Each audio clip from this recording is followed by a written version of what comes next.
The rain fell against the windows of Baek Do-hyun's penthouse in thick, relentless sheets, blurring the Seoul skyline into a watercolor of grey and gold.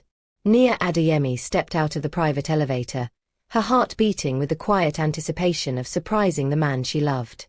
She had flown 14 hours from Lagos, changed her schedule, rearranged her entire week, all to see him 3 days early. The penthouse was silent except for the rain. She moved through the marble foyer, past the artwork he had collected from auctions she would never understand, past the grand piano neither of them played, toward the warm glow spilling from his private study. Then she stopped. Through the half-open door, she saw them. Her sister, Amora, standing close to him. Too close. Do-hyun's hand was raised, and in his fingers he held something small, something that caught the light. His other hand rested on Amora's shoulder. Her sister's face was tilted up toward his, her expression soft, intimate, grateful. Nia's chest collapsed. She didn't scream. She didn't accuse. She simply stood there as the world she had believed in shattered around her like glass falling in slow motion. Do-hyun turned. Their eyes met. His expression shifted, confusion, then alarm, then something she had never seen before, fear. Nia. But she was already walking away. She didn't run. She didn't cry. She simply moved through the penthouse like a ghost exiting a life that had never truly belonged to her. Behind her, she heard his voice calling her name. She heard Amora say something sharp and urgent. But Nia didn't stop. She stepped into the elevator. The doors closed. And she disappeared from his life as completely as if she had never existed. What Baek Do-hyun did not know, what he would not discover for 6 long years, was that Nia Adeyemi had left his penthouse carrying more than heartbreak. She was carrying his children. And years later, when he finally found her again, he would see them standing beside her. 2 children with skin the color of warm earth and eyes the exact shade of steel gray that stared back at him every morning in the mirror. His entire world would stop. And nothing would ever be the same. Please like, share, and subscribe. The elevator descended 42 floors in silence. Nia stood perfectly still, her reflection fragmented across the polished steel doors. She could feel her heartbeat in her throat, in her temples, in the trembling tips of her fingers pressed against her thighs. She didn't cry. Crying required the ability to feel, and right now she felt nothing except a vast, hollow emptiness where her trust had once lived. Amora. Her own sister. The elevator opened into the underground parking garage, and Nia walked out with measured steps, her heels clicking against concrete. She had taken a taxi from the airport. She hadn't wanted to interrupt his evening. She had wanted to surprise him. She had certainly been surprised. The image refused to leave her mind. Do-hyun's hand on Amora's shoulder, his other hand holding that small object, the way Amora had looked up at him with an expression Nia had seen before, an expression of intimacy, of understanding, of closeness that felt older than it should have been. How long? The question arrived like a blade between her ribs. How long had this been happening? She flagged down the first taxi she saw and gave the driver the name of a hotel she had never visited before. Not the hotel Do-hyun usually booked for her. Not the apartment where his staff sometimes stayed. Somewhere anonymous. Somewhere he couldn't find her. If he even bothered to look. Baek Do-hyun stood frozen in the doorway of his study for exactly 4 seconds. Then he moved. Nia. His voice echoed through the penthouse, sharp and urgent, cracking the silence like a gunshot. He strode through the foyer, his long legs eating up the distance, his hand already reaching for the elevator call button. But the indicator showed the car descending. He slammed his palm against the wall. Behind him, Amora's heels clicked rapidly against the marble. Do-hyun, wait. What the hell just happened? He turned on her, his grey eyes blazing with an intensity that would have made most men step back. Amora held her ground, but barely. She saw us, Amora said, her voice tight. She saw us and she misunderstood. Then you need to explain it to her. I can't. Amora's expression twisted with something that looked almost like guilt. Not yet. Not until everything is in place. Do-hyun closed the distance between them in 2 strides, his presence suddenly towering and dangerous. The elaborate black and grey tattoo along his neck seemed to pulse with barely contained fury, the ancient Roman cross wrapped by its crowned serpent appearing almost alive in the dim light. "Whatever this is," he said, his voice dropping to a register that promised violence, "whatever you've been keeping from her, it ends now. You tell me everything, and then we find her." Amora's jaw tightened. "I'm trying to protect her." "From what?" "From the people who killed our parents." The words landed like stones in still water. Do-hyun went completely still. "Explain," he said. "Now." Nia sat on the edge of an unfamiliar hotel bed, staring at the wall. The room was clean, anonymous, forgettable. Exactly what she needed. She had checked in under a name that wasn't quite hers, an old nickname from university, a surname borrowed from a distant cousin. She had paid in cash. She had learned certain things from loving a man like Baek Do-hyun. Her phone sat silent beside her. She had turned it off the moment she entered the taxi. She knew that if she looked at it, she would see his name lighting up the screen. She knew that if she heard his voice, some foolish part of her might want to believe whatever explanation he offered. But she had seen what she had seen. The image played again in her mind. Amora's face tilted up toward his. The object in his hand catching the light. The strange intimacy of their proximity. How long had Amora been visiting Seoul? How many business trips had brought her sister to this city while Nia had been working in Lagos, counting the days until she could see Do-hyun again? She pressed her palms against her eyes. Don't think about it. But she couldn't stop thinking about it. Every memory now felt contaminated. Every phone call where Amora had asked about Do-hyun. How is he treating you? Is he being good to you? Now seemed to carry a different meaning. Every trip to Seoul that Amora had made for work now seemed suspicious. Nia's stomach turned. She barely made it to the bathroom in time. The nausea didn't stop. 3 days passed. Then 5. Then 7. Nia remained hidden in her anonymous hotel room, ordering room service, avoiding mirrors, ignoring the growing pile of newspapers that accumulated outside her door each morning. She didn't read them. She didn't want to risk seeing his face. But the nausea persisted. On the 8th morning, she stood in the hotel bathroom, staring at the small plastic test in her hand. 2 lines. She sank onto the cold tile floor. Pregnant. The word didn't seem real. It floated somewhere outside her body, refusing to attach itself to any concrete meaning. She was pregnant. With his child. Baek Do-hyun hadn't slept in 8 days. His men had searched every hotel in Seoul. They had reviewed every airport manifest, every train station camera, every immigration checkpoint in the country. They had contacted every hospital, every clinic, every private medical facility that might have recorded a visit from a Nigerian woman matching Nia's description. Nothing. She had vanished as completely as if she had never existed. He stood now at the window of his penthouse, his reflection a ghost against the Seoul skyline. His black hair was disheveled, his jaw shadowed with stubble that had grown beyond its usual controlled length. The dark ink along his neck and arms seemed heavier somehow, the weathered angel and ancient rosary of his sleeve tattoos bearing witness to his deterioration. She used a false name. Jang Tae-wook's voice came from behind him, steady and professional. His right-hand man had been coordinating the search personally, barely sleeping himself. She paid cash. She avoided cameras. She knew exactly how to disappear. Do-hyun didn't turn. I taught her. The admission hung in the air like smoke. He had taught Nia how to vanish if she ever needed to protect herself from his enemies. He had explained the protocols, the false identities, the cash reserves, the safe houses maintained by people who owed him favors. He had never imagined she would use those skills to hide from him. We have a lead, Tae-wook continued. A private flight to Lagos. Chartered under a corporate name we haven't traced yet. The departure time matches. We're working on confirming the passenger manifest. Do-hyun finally turned. His grey eyes were flat, empty of everything except a cold determination that would have frightened most men into silence. Find her. But he didn't find her. Weeks became months. Months stretched into a year, then 2, then 5. Baek Do-hyun maintained the search with the same relentless precision he applied to his business empire. He hired investigators on 4 continents.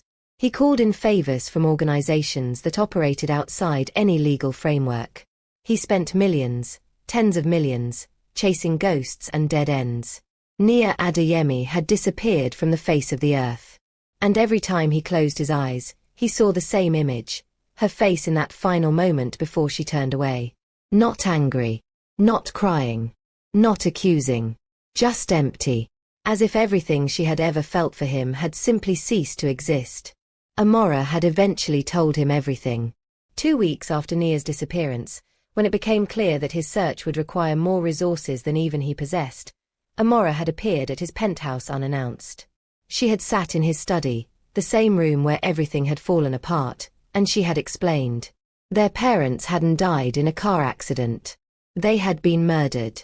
A powerful Nigerian businessman named Chief Okonkwo, a man whose legitimate enterprises concealed a network of human trafficking and political corruption, had ordered their deaths 15 years ago. Nia and Amora's father had been a journalist who had uncovered evidence of Okonkwo's crimes. He had been killed before he could publish. Their mother had simply been in the car. The investigation had been buried. The evidence had disappeared. And for 15 years, Chief Okonkwo had continued building his empire while the Adeyemi sisters had grown up believing their parents' deaths were a tragic accident. Until Amora had discovered the truth. She had found their father's hidden files, evidence he had gathered but never published. She had spent 3 years quietly building a case, reaching out to journalists, gathering testimonies, assembling the documentation that would finally destroy Chief Okonkwo. But she had needed protection. Protection that only someone like Baek Do-hyun could provide. I couldn't tell Nia, Amora had said, her voice tight with guilt. If she knew, she would have tried to help. She would have put herself in danger. I was trying to protect her. By meeting with me in secret. By meeting with you in secret. The object he had been holding that night, the object that had caught the light, had been a flash drive. Their father's files. Evidence that Amora had been passing to Do-hyun's investigators. There had been nothing romantic about their meeting. There had been nothing between them except a shared conspiracy to destroy the man who had murdered Nia's parents. But Nia didn't know that. And now she was gone. Find her, Do-hyun had said, the words scraped raw from his throat. I'll handle Okonkwo. You find your sister. But Amora couldn't find her either. Nia had vanished with the thoroughness of someone who truly didn't want to be found. 6 years passed. The world changed. Empires rose and fell. Technology transformed human connection into something faster, more immediate, more surveilled than ever before. And Baek Do-hyun sat in the back of a black SUV crossing the Lagos skyline, watching the Nigerian sunset paint the city in shades of amber and gold. He had come here on business. A legitimate business. Construction contracts, infrastructure investments, the kind of enterprise that laundered the stains from his other activities. His organization had expanded aggressively into African markets over the past 5 years, building relationships with governments and corporations across the continent. Lagos had become one of his most important holdings. He had tried not to think about why. Taewook sat beside him, reviewing documents on a tablet. The SUV moved smoothly through evening traffic, heading toward a charity gala hosted by one of Nigeria's most prominent business associations. The governor will be there, Taewook said. And several ministers. It's a good opportunity for... He stopped. Do-hyun had frozen. Through the tinted window, he was staring at a small gallery on the corner of a quiet street. The building was elegant, understated, its large windows displaying contemporary African art that caught the fading light. A woman stood outside the gallery's entrance. She was tall and graceful, her dark natural curls spilling over her shoulders. She wore an elegant emerald dress that caught the light as she moved, sophisticated, modern, undeniably African in its design. Gold jewelry glinted at her wrists and ears. She was older, more confident. Her posture carried a strength that hadn't been there before. But he would have recognized her anywhere. Nia. The SUV had already passed the gallery, but Do-hyun's voice cracked through the silence like a whip. Stop the car. Taewook looked up sharply. "Sir, stop the car now." The driver responded instantly, pulling to the curb with the practiced efficiency of someone who had learned never to question that particular tone. Do-hyun was out of the vehicle before it fully stopped. He moved back toward the gallery, his long strides eating up the sidewalk. His heart was hammering against his ribs, a sensation he barely recognized. Baek Do-hyun did not experience anxiety. He did not feel fear. He had built his entire life around the elimination of emotional weakness. But this wasn't weakness. This was something else entirely. He rounded the corner and stopped. Nia was no longer alone. Two children had appeared beside her, a boy and a girl, no more than 5 or 6 years old. The boy wore a small formal suit and stood with his hands clasped behind his back, his posture eerily controlled for someone so young. The girl wore a soft cream dress and was tugging at Nia's hand, pointing excitedly at something in the gallery window. Do-hyun stood frozen on the sidewalk, 15 meters away, completely unable to move. The children were beautiful. Their skin was the warm brown of their mother's, rich and luminous in the fading light. Their hair was dark and thick, the girl's falling in waves around her shoulders, the boy's cropped short and neat. But their eyes. Do-hyun felt the breath leave his body. Their eyes were grey. Not brown like Nia's. Not the dark warm eyes of her Nigerian heritage. Grey. Steel grey. The exact shade that had stared back at him every morning in the mirror for 38 years. The boy turned. His gaze swept the street with a watchfulness that seemed too mature for his years. His brows drew together slightly, a small, controlled expression that Do-hyun had seen 1,000 times in photographs of his own childhood. The boy's eyes passed over Do-hyun without recognition. But Do-hyun recognized him. The shape of his jaw. The straight line of his brows. The way he stood with his weight balanced evenly, as if prepared to move in any direction. His son. The word didn't make sense. It couldn't be real. And yet he knew, with a certainty that bypassed logic and struck directly at something ancient and primal in his chest, that he was looking at his own child. No. His own children. Twins. Do-hyun didn't approach them. He couldn't. His legs had refused to cooperate, leaving him standing on the sidewalk like a statue while Nia gathered her children and led them toward a waiting car. He watched them disappear into the evening traffic, his mind completely blank. Twins. She had been pregnant. When she had disappeared from his penthouse 6 years ago, she had been carrying his children. And she had raised them alone. For 6 years. Without telling him they existed. The charity gala continued without him. Do-hyun returned to his hotel suite and spent 4 hours staring at the ceiling. He didn't move. He didn't sleep. He simply lay in the darkness while his mind processed information that should have been impossible. At 2 a.m., Taewook appeared in his doorway. "I've identified the gallery," his right-hand man said quietly. "It's called Adeyemi Modern. She's the owner. She opened it 3 years ago, financed through a small business loan and personal savings. She lives in the Victoria Island district. A private residence. Security is minimal." Do-hyun sat up slowly. "The children. Enrolled in a private school nearby. We're confirming their names and ages." "Their ages." Do-hyun's voice was flat, but something dangerous lurked beneath the surface. If the children were approximately 5 years old, if they had been conceived during the period when Nia had been visiting Seoul regularly, then there was no question about their parentage. They were his. "Find out everything," Do-hyun said. "I want to know where she goes, who she sees, how she spends every hour of every day. I want security assessments, financial records, medical histories. Everything." Taewook hesitated. "Sir, perhaps we should consider. Now." The single word cut through the air like a blade. Taewook bowed slightly and withdrew. The surveillance reports arrived over the following days. Nia Adeyemi had built a life. She had returned to Lagos shortly after leaving Seoul, vanishing into her extended family's network before emerging 18 months later with 2 infant children. She had worked briefly for a corporate consulting firm, then used her savings to open the gallery. It had struggled at first, art businesses always did, but she had persevered, building relationships with collectors and artists across West Africa. Now she was successful. Her gallery was featured in international magazines. She served on the boards of 3 cultural non-profits. She was raising her children alone. No husband, no partner, no male presence in the household beyond occasional visits from her uncle. She had never married. She had never dated. As far as Do-hyun's investigators could determine, she had not been romantically involved with anyone since leaving Seoul.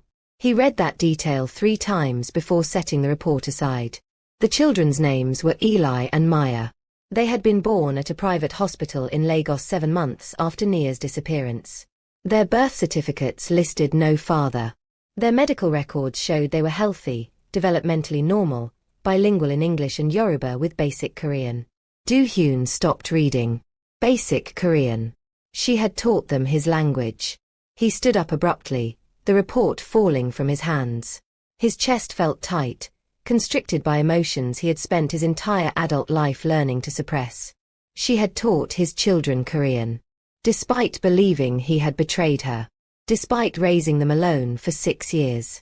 Despite never once reaching out to tell him they existed. She had given them a piece of him anyway. He waited 3 days before approaching her. 3 days of surveillance, of watching from a distance, of learning the rhythms of her life. He saw her drop the children at school each morning, Maya chattering happily while Eli walked beside his mother with that same watchful stillness. He saw her work at the gallery during the day, meeting with artists and clients, reviewing shipments, managing a small staff of devoted employees. He saw her eat dinner alone after the children went to bed. He saw her sit on her balcony sometimes, staring at the Lagos skyline, her expression unreadable. And he began to understand, slowly, painfully, what 6 years of solitary motherhood had cost her. The approach happened on a Thursday afternoon.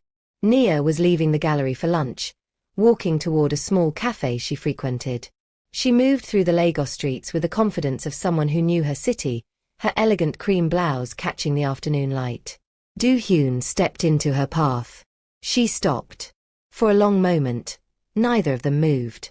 The city continued around them, cars honking, vendors calling, the endless rhythm of Lagos life, but they existed in a bubble of perfect silence. He watched emotions cascade across her face. Shock, then fear, then something harder. Something that looked like the closing of a door. Nia. His voice came out rougher than he intended. She didn't respond. Her expression had settled into polite neutrality, the face of a woman who had spent 6 years learning how to feel nothing. How did you find me? I came here on business. I saw you outside your gallery. Business. The word dripped with skepticism. Legitimate business. I didn't know you were here. She studied him for a long moment. He could see her calculating, weighing his words, assessing his body language, searching for the lie. He had taught her that too. What do you want? To explain. There's nothing to explain. She started to walk past him. He caught her arm. The touch was gentle, barely more than a brush of his fingers against her elbow, but she went completely still. He felt her pulse jump beneath his fingertips. He felt the warmth of her skin through the thin fabric of her blouse. 6 years. He had spent 6 years searching for her, and now she was standing in front of him, and he had absolutely no idea what to say. I saw them. The words emerged before he could stop them. Nia's face went pale. I saw the children, Nia. I saw their eyes. She pulled her arm free with a sharp motion. Her composure cracked, just slightly, just enough for him to see the fear beneath. Stay away from them. They are mine. They are mine. Her voice was fierce now, protective in a way he had never heard before. I raised them. I fed them. I held them when they cried in the middle of the night. I built a life for them. They are mine. I'm not disputing that. He kept his voice low, controlled, even though his heart was hammering against his ribs. But they're also mine. And you took them from me. The accusation landed like a slap. Nia's expression hardened. I didn't take anything from you. You made your choice.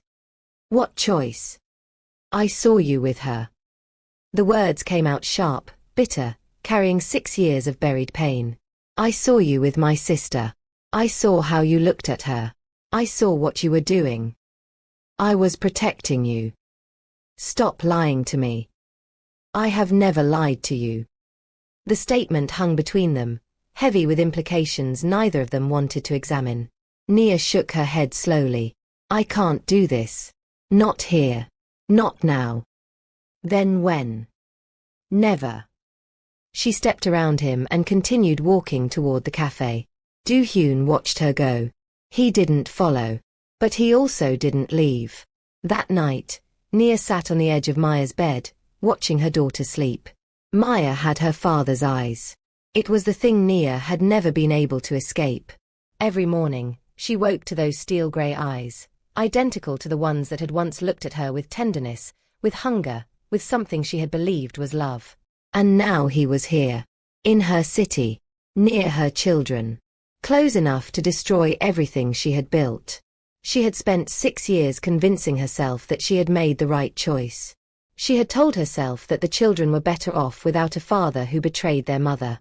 She had built walls around her heart so high and thick that she had almost succeeded in forgetting what it felt like to love him. Almost. But now he was here, and those walls were crumbling, and she had no idea what to do. 3 days passed. Do-hyun didn't approach her again, but she knew he was watching. She caught glimpses of dark SUVs parked on quiet streets. She noticed his men, professional, discreet, almost invisible, observing her movements. He was protecting her. Or stalking her. With a man like Baek Do-hyun, the line between the two was impossibly thin. On the 4th day, Eli looked up from his breakfast and said, Mama, there's a man who watches us. Nia froze, her coffee cup halfway to her lips. What man? The tall one with the sad eyes. Eli's brow furrowed in that familiar controlled expression. He stands across the street from school sometimes. He doesn't come close. He just watches. Nia's heart stopped. She had been so careful. She had spent 6 years building a life where her children would never have to know about the father who hadn't wanted them. And now he was here, watching them, already inserting himself into their world without her permission. She set down her coffee with deliberate calm. How do you know his eyes are sad? Because they look like mine. Eli tilted his head slightly. We have the same eyes. Nia couldn't breathe. Maya looked up from her cereal, suddenly interested. Is he our daddy? The question landed like a bomb in the quiet kitchen. Nia stared at her children, her brilliant, perceptive, impossible children, and realized that all her carefully constructed lies were about to collapse. Eat your breakfast, she said quietly. We'll talk about this later. But she knew there would be no later. The conversation was coming whether she was ready or not. She found him that evening. He was sitting in a cafe across from her gallery, drinking coffee and reading a Nigerian newspaper as if he was simply a tourist enjoying the local atmosphere. His black hair was perfectly styled, his grey suit immaculate, his posture relaxed. But his eyes tracked her the moment she walked through the door. She sat down across from him without asking permission. You're scaring my son. I'm not trying to scare him. Then stop watching them. I can't. The simple admission carried more weight than any elaborate explanation. Nia stared at him across the small table. He looked older than she remembered, faint lines around his eyes, a weariness beneath his controlled expression that hadn't been there 6 years ago. But he was still devastatingly handsome, still radiating that dangerous charisma that had drawn her to him in the first place. She had spent 6 years trying to forget what it felt like to be near him. It hadn't worked. They don't know about you, she said quietly. I never told them. I gathered. It will confuse them. They are happy. They are stable. They don't need a father. The word cut through her composure. They don't need you, she corrected. They've done fine without you. Have they? His grey eyes were steady, unblinking. Or have they spent their entire lives wondering why their father never came for them? The accusation hit too close to home. She looked away. I didn't know, Do-hyun said, his voice dropping to something almost gentle. I didn't know you were pregnant when you left. I didn't know they existed until 4 days ago. If I had known. What? What would you have done? I would have found you. You would have dragged me back. You would have locked me in one of your safe houses and told me it was for my protection. Yes. The admission was immediate, unapologetic. I would have done whatever it took to keep you safe. I don't need you to keep me safe. You have 2 children with a mafia boss. His voice hardened slightly. My enemies would use them against me if they knew they existed. You need protection whether you want it or not. The words sent a chill through her. She hadn't considered that. In 6 years of building her independent life, she had almost managed to forget what he was. She had remembered the man who had held her at night, the man who had laughed at her terrible Korean pronunciation, the man who had looked at her as if she were the most precious thing in the world. She had tried very hard to forget the other side of him. The man who controlled an empire built on violence. The man whose word could end lives with a single phone call. The man whose enemies were the kind of people who would hurt children to send a message. I have security, she said, but her voice was weaker now. Not enough. You don't get to decide. Nia. His hand moved across the table and covered hers. I'm not here to take them from you. I'm not here to destroy what you've built. But I need to know them. And they need to be protected. She stared at his hand on hers. His fingers were warm, his grip gentle but firm. The black letters on his knuckles, Ona E, spelling honor, Italian for honor, stood out starkly against his skin. She pulled her hand away. I need to think. Take whatever time you need. And you'll stop watching them. I'll stop watching from a distance. His eyes met hers. But I'm not leaving Lagos until this is resolved. Nia didn't sleep that night. She sat on her balcony, watching the city lights blur through unexpected tears, and tried to make sense of a world that had suddenly become much more complicated. He was here. He wanted to know his children.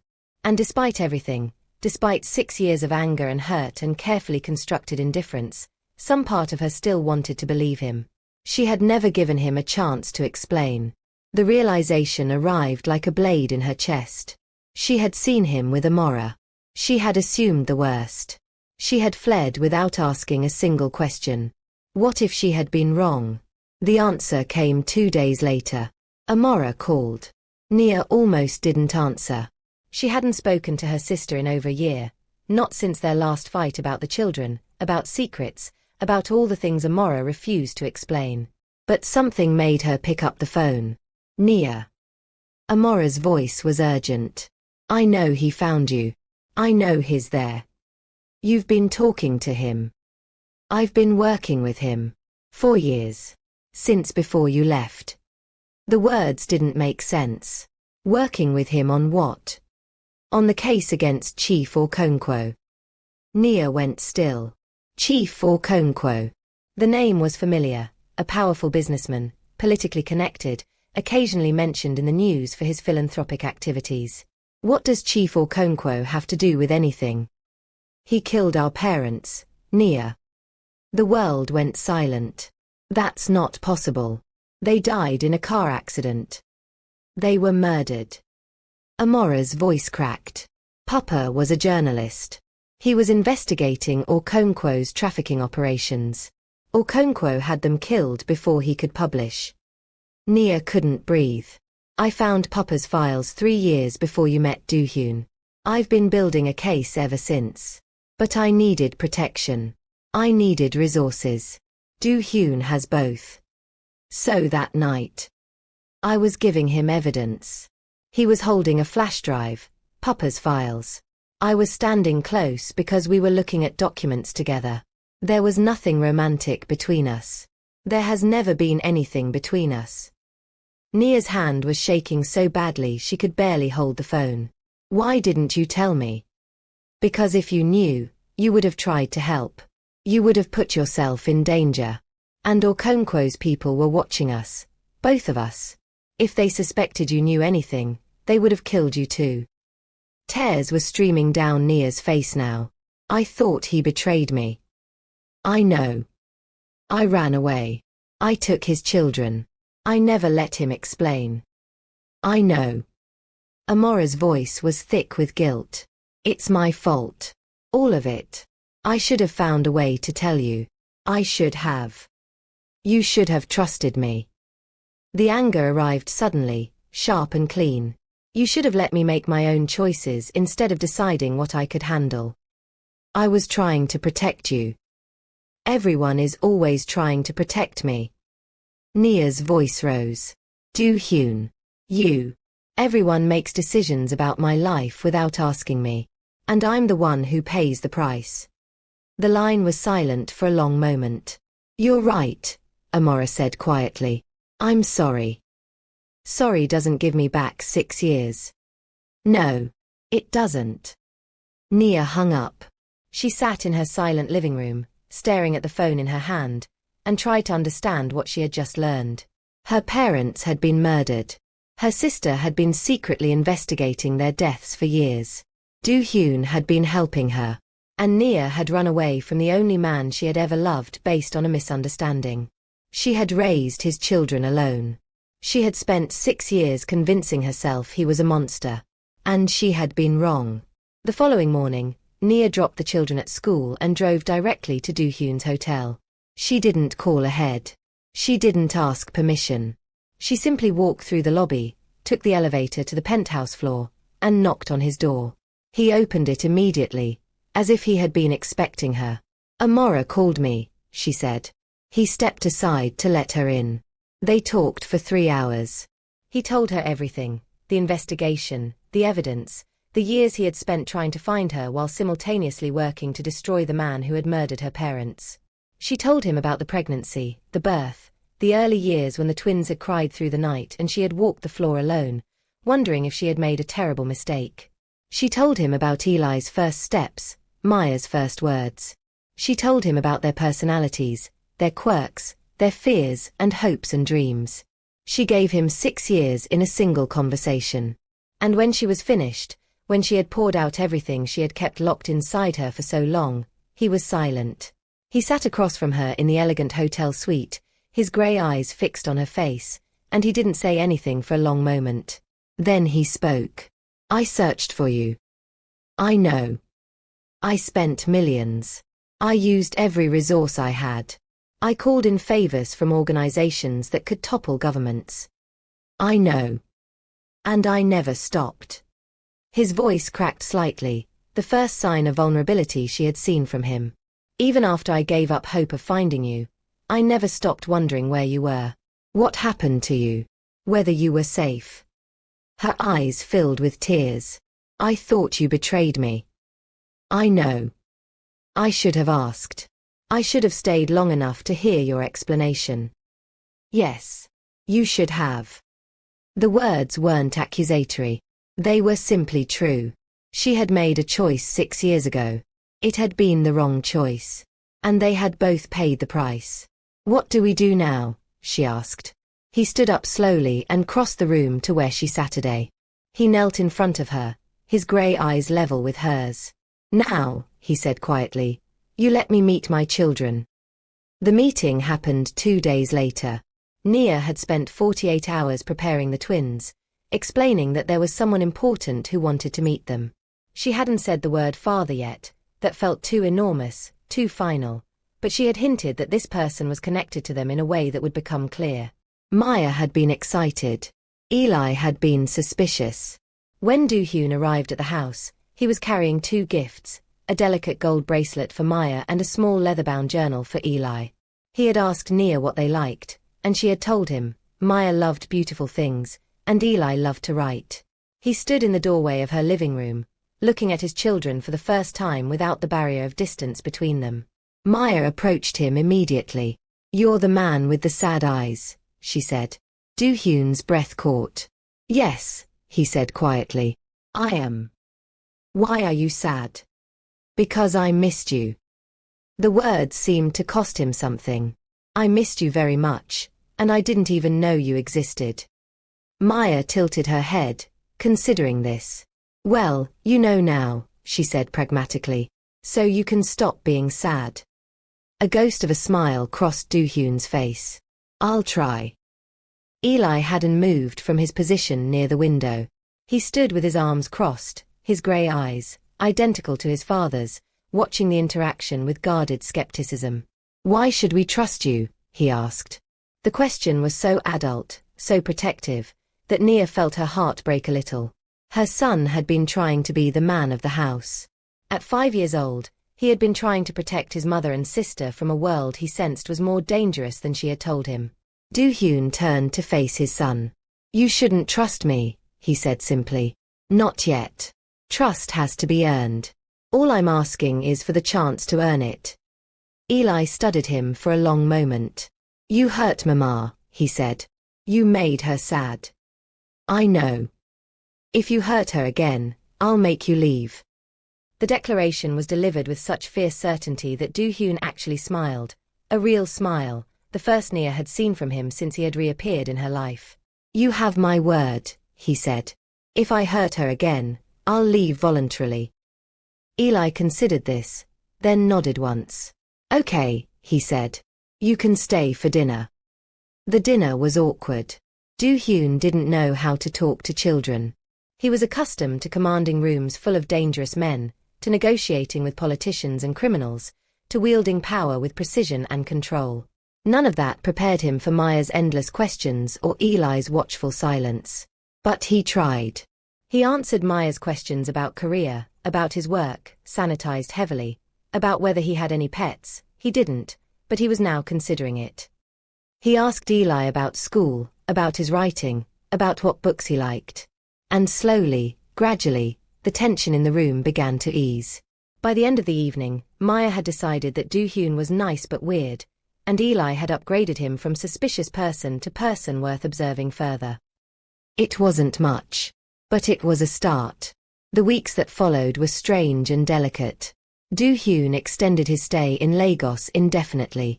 He rented a house in the same district as Nia's, close enough to see the children regularly but far enough to respect her boundaries. He came to dinner 3 times a week. He picked them up from school on the days Nia had gallery events. He attended Maya's dance recital and Eli's writing showcase. He learned their rhythms, their habits, their preferences. And they began to learn him. Maya discovered that he was ticklish, a secret that delighted her endlessly. Eli discovered that he was a skilled chess player and demanded to be taught. Do-hyun, for his part, discovered that fatherhood was terrifying.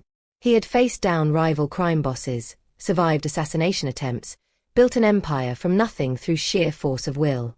None of it compared to the fear he felt when Maya fell off her bicycle and scraped her knee. None of it compared to the responsibility he felt when Eli asked him, one quiet evening, "Are you going to stay?" "Yes," Do-hyun had said, surprising himself with the certainty in his voice. "I'm going to stay."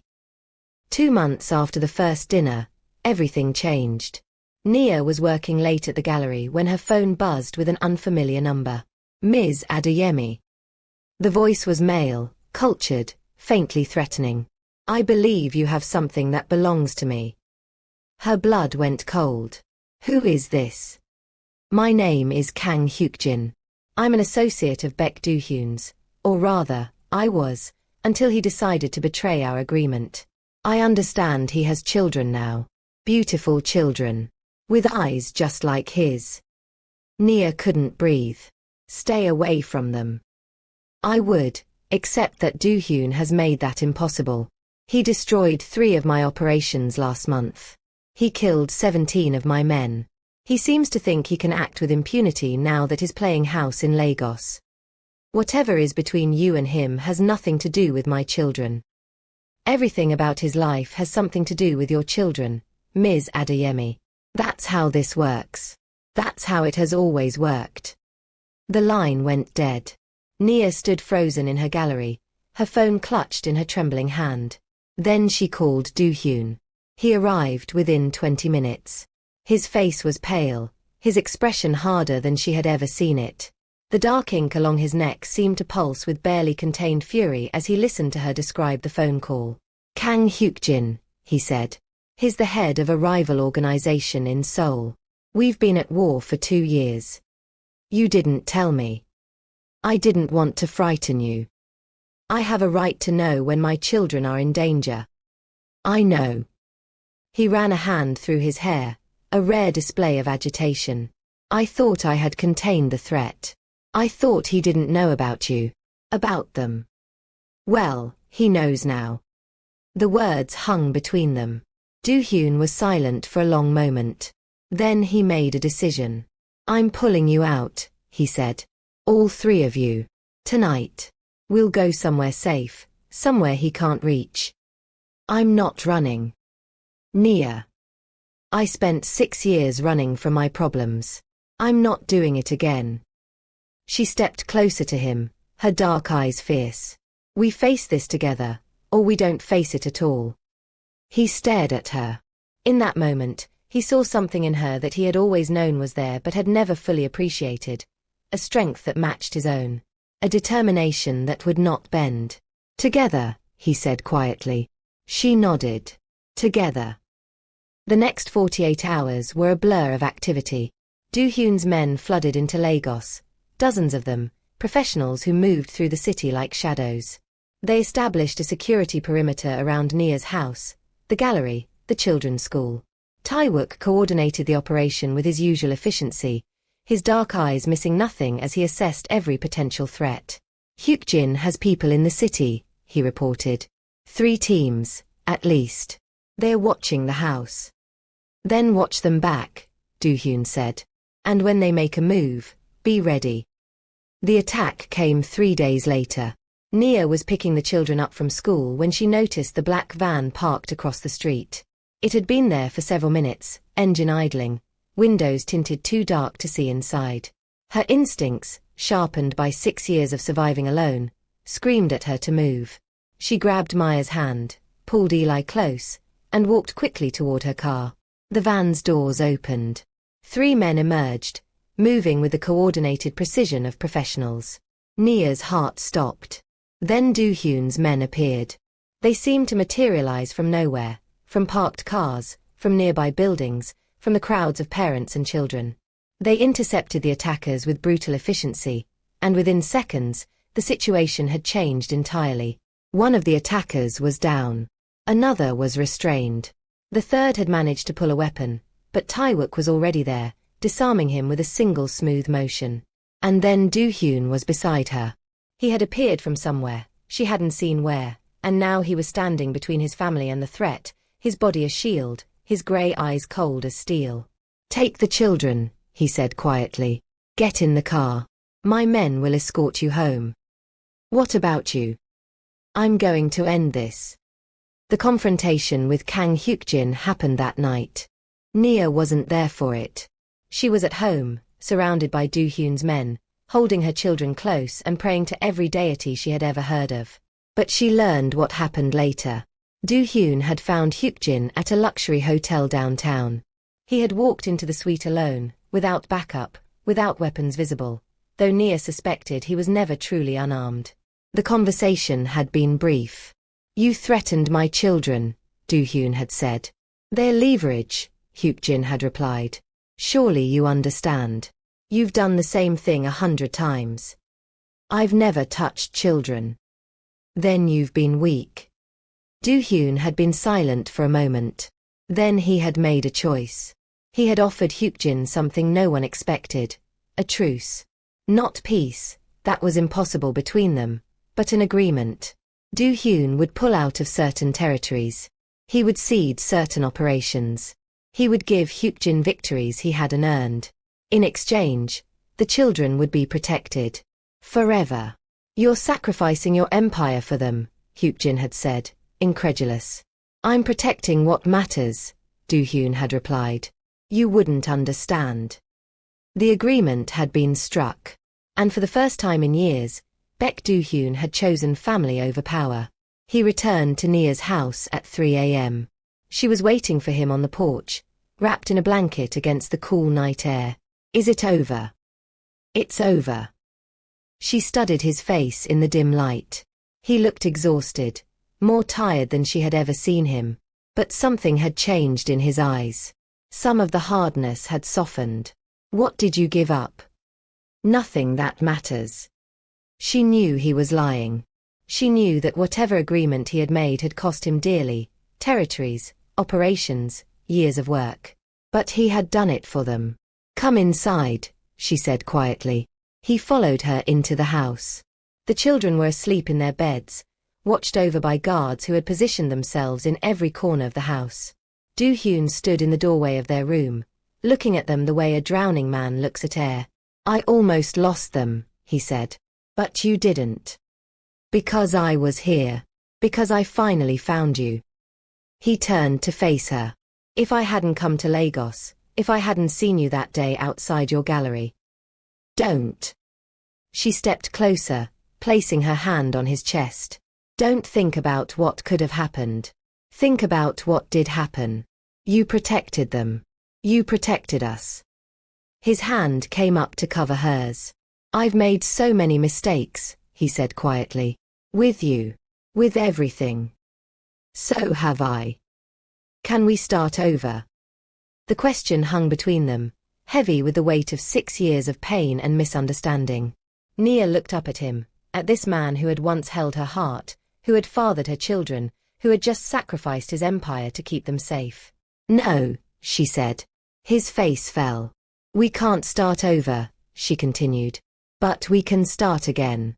With everything we know now. With everything we've learned." A slow smile spread across his face, the first real smile she had seen from him in years. "I'll take it," he said. The weeks that followed were different. There was still tension between them. 6 years of hurt didn't disappear overnight. There were arguments and misunderstandings, moments when old wounds reopened and bled fresh. But there were also moments of tenderness. Quiet evenings on her balcony. Shared dinners with their children. Conversations that stretched into the early hours of the morning. They were learning each other again. And slowly, carefully, they were falling back in love. 3 months after the attack, Amora came to Lagos. Nia wasn't sure she was ready to see her sister. The anger was still there, buried deep, but present. She still hadn't fully forgiven Amora for keeping the truth about their parents' deaths, for letting her believe Do-hyun had betrayed her, for years of secrets and manipulation. But Amora came anyway. She arrived at Nia's house on a Tuesday afternoon, looking older than she had the last time they'd seen each other. The years of carrying her secret had left marks, lines around her eyes, a weariness in her posture that hadn't been there before. "I owe you an explanation," Amora said. "You owe me more than that." "I know." They sat on the porch together, watching the Lagos sunset paint the sky in shades of orange and gold. Amora told her everything. The investigation, the years of gathering evidence, the constant fear that Okonkwo would discover what she was doing. She told her about the sleepless nights, the close calls, the moments when she had almost given up. And she told her about the guilt. "I destroyed your life," Amora said, her voice thick with tears. "I let you believe he betrayed you. I let you raise those children alone. I told myself it was for your protection. But the truth is, I was scared. I was scared of losing you. I was scared of what would happen if you knew." Nia was silent for a long moment. Then she reached out and took her sister's hand. "I'm still angry," she said. "I'm going to be angry for a long time. But I understand why you did it. And I forgive you." Amora looked up, her eyes wide with disbelief. "Just like that?" "Not just like that. Forgiveness is a process. But I'm willing to start." Nia squeezed her hand. "We've both lost too much already. I don't want to lose my sister too." 2 weeks after Amora's visit, Do-hyun asked Nia to marry him. It wasn't a dramatic proposal. There were no grand gestures, no elaborate surprises. He simply walked into her gallery one afternoon, stood in front of a painting of the Lagos sunset, and said, "I want to spend the rest of my life with you. Will you let me?" Nia looked at him, at this man who had once broken her heart, who had searched for her for 6 years, who had sacrificed his empire for their children. "Yes," she said. "I will." The wedding was small. They held it in Nia's garden, surrounded by family and a handful of trusted friends. The twins served as ring bearers, Maya carrying the rings on a small velvet pillow, Eli walking beside his father with that same serious expression. Nia wore a white dress with African-inspired embroidery. Do-hyun wore a black suit with a single white rose in his lapel. They exchanged vows as the sun set over Lagos, painting the sky in colors that Nia would remember for the rest of her life. "I lost you once," Do-hyun said, his gray eyes holding hers. "I spent 6 years searching for you. And now that I've found you again, I promise, I will never let you go." Nia smiled through her tears. "You'd better not," she said. "Because I'm not running anymore." After the ceremony, when the guests had gone and the children were asleep, Do-hyun and Nia sat together on her balcony, looking out at the city they had both come to love. "What happens now?" she asked. "Now we build a life," he said. "A real one. Together." She leaned against him, feeling the warmth of his body against hers. "I spent so long hating you," she said quietly. "I spent so long convincing myself that I had made the right choice by leaving. And all that time, you were out there, searching for me, trying to protect me. I should have tried harder. I should have found you sooner. You found me when I was ready to be found." She looked up at him. "Everything happens when it's supposed to." He smiled, that rare, genuine smile that she had fallen in love with so many years ago. "I never stopped loving you," he said. "Not for a single moment." "I know," she said. "I never stopped loving you either. I just forgot for a while." The final image came 3 years later. A Sunday morning in their home, a large house in Lagos that they had built together, filled with art and laughter and the chaos of a happy family. Do-hyun sat at the kitchen table, helping Maya with her homework while Eli practiced piano in the next room. Nia stood at the stove, cooking breakfast, pausing occasionally to look at the scene before her. Her husband. Her children. Her family. Everything she had almost lost. Everything she had fought to reclaim. Do-hyun looked up and caught her watching him. His grey eyes, the same eyes that stared back at her from their children's faces, softened with a tenderness that still surprised her, even after all these years. "What?" he asked. "Nothing," she said. "I'm just happy." He smiled and returned to helping Maya, but not before reaching out to catch Nia's hand as she passed. "Me too," he said quietly. "Me too." Outside, the Lagos sun was rising, painting the city in shades of gold and amber. Inside, a family sat together, whole, healed, and finally at peace. The end.